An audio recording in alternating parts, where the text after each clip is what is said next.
Imagine possessing a superpower that allows you to see through the masks people wear. Imagine walking into a room and instantly knowing who is confident, who is insecure, who is attracted to you, and who is desperately trying to hide a lie. This is not magic.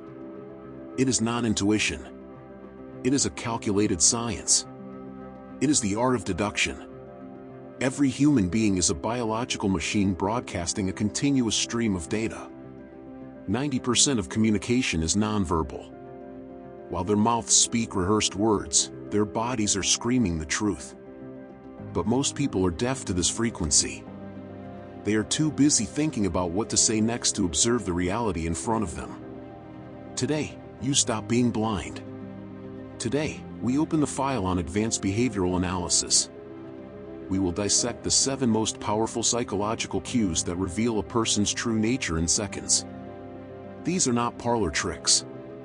These are the foundational principles used by profilers, interrogators, and masters of social dynamics. By the end of this transmission, you will never look at a conversation the same way again. Welcome to the hidden layer of reality. Welcome to Cobalt State X.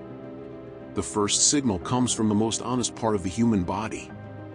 It is not the eyes, and it is not the hands. It is the feet. Evolution has hardwired our limbic system, the emotional brain, to react to threats instantly. Before we can think, our feet prepare us to freeze, fight, or flight. Because this mechanism is ancient and subconscious, it is almost impossible to fake. When you are speaking to someone, stop looking at their face for a moment and glance down.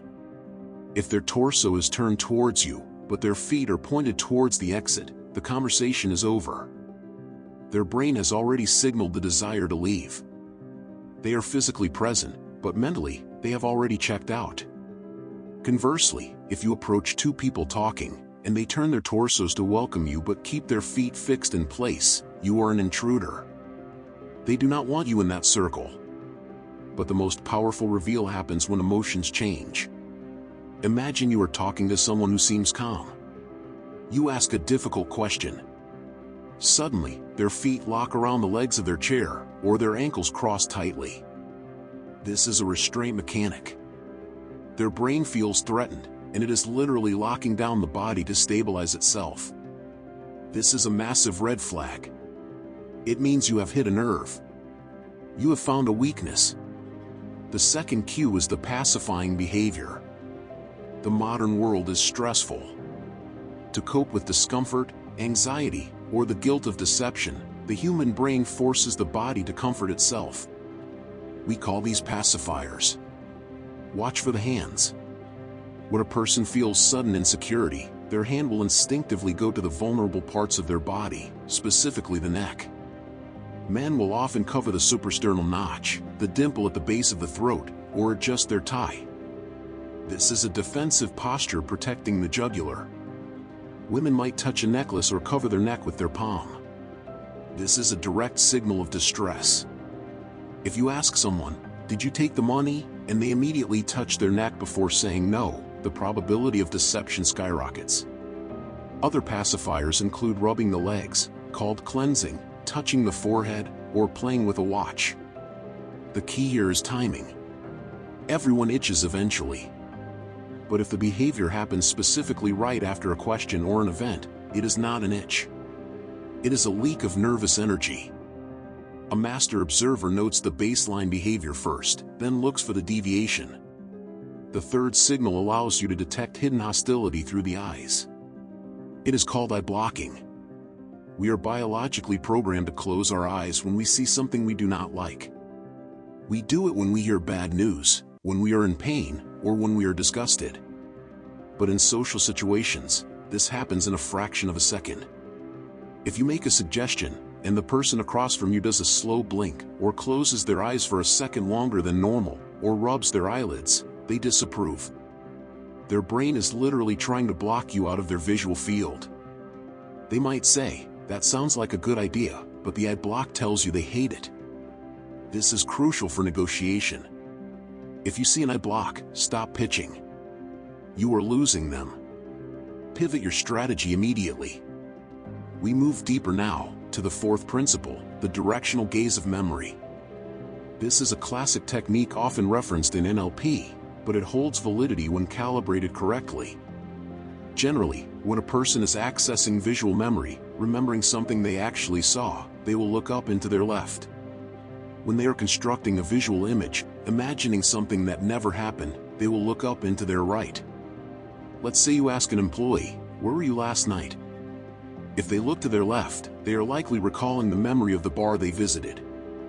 If they look to their right, they might be visually constructing a lie, piecing together a scene that does not exist.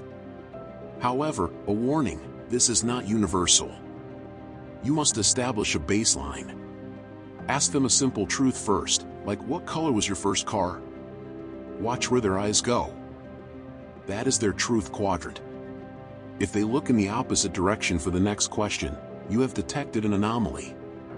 The fifth cue is the concept of duping delight. This is the dark side of psychology. When a master manipulator or a pathological liar successfully deceives someone, they get a rush of dopamine. They feel superior. This internal pleasure leaks out as a fleeting, asymmetrical smile. You will see this in interviews with criminals or corrupt politicians. They will be telling a sad story or denying a terrible crime, but for a split second, the corner of their mouth will twitch upward. It looks like a smirk. It is inappropriate for the context. If you are grilling someone about a mistake they made, and they claim to be sorry, but you see that micro smile, do not believe the apology. They are not sorry. They are laughing at you for believing them. Catching duping delight is like seeing the devil behind the mask. The sixth principle is the power of the isopraxism, or mirroring. We like people who are like us. In a rapport building stage, people will subconsciously mirror each other's posture. If you lean forward, they lean forward. If you take a drink, they take a drink. This is a sign of comfort and agreement. But you can use this aggressively. It is called the mirror test. If you suspect someone is faking their loyalty or interest, deliberately shift your body language. Cross your arms. Lean back. Wait 10 seconds. If they do not follow your lead, the connection is broken. They are resistant to you. Furthermore, watch for the anti-mirror. If you lean in to whisper something important, and they lean back, they are repulsed. If you stand tall and open, and they shrink and cross their arms, they feel intimidated or defensive. By controlling your own body, you become the conductor of the interaction. You can test their compliance without uttering a command. The final, and perhaps most dangerous technique, is the weaponization of silence. Most people are terrified of silence. It triggers social anxiety. They feel the need to fill the void with words. Interrogators use this to get confessions. They ask a question, get a short answer, and then, they do nothing. They just stare. They maintain eye contact and remain completely silent. The suspect, feeling the crushing weight of the silence, will start talking again to relieve the tension. And that is when the truth comes out. They will add details they didn't mean to share. They will justify themselves. They will dig their own grave. You can use this in business or dating. When someone gives you an unsatisfactory answer, or a vague excuse, do not argue. Just look at them. Wait. Count to 4 in your head. 9 times out of 10, they will break before you do. They will start explaining, and in that explanation, you will find the real data. Mastering these 7 signals requires practice. You cannot just watch this video and become a human lie detector. You must go out into the world and observe. Go to a coffee shop. Watch a couple on a first date, look for the mirroring. Watch a business meeting, look for the feet pointing at the door. Watch the news, look for the eye blocking and the lip compression. The world is full of noise, but the body signals are the signal in the static. Once you learn to read the code, you stop being a participant in the game and start being the player. You stop guessing and start knowing. Remember, this power is neutral. You can use it to protect yourself from predators, or you can use it to manipulate those around you. The choice is yours. But understand this, now that you know, you can never go back to being blind. You have taken the red pill. If you want to go deeper into the architecture of the human mind, if you want to learn the darker arts of persuasion and the stoic discipline of emotional control, make sure you are subscribed to the channel. We are building a network of the awake. Do not remain a pawn. Become the master of your reality. This is Cobalt State X, transmission over.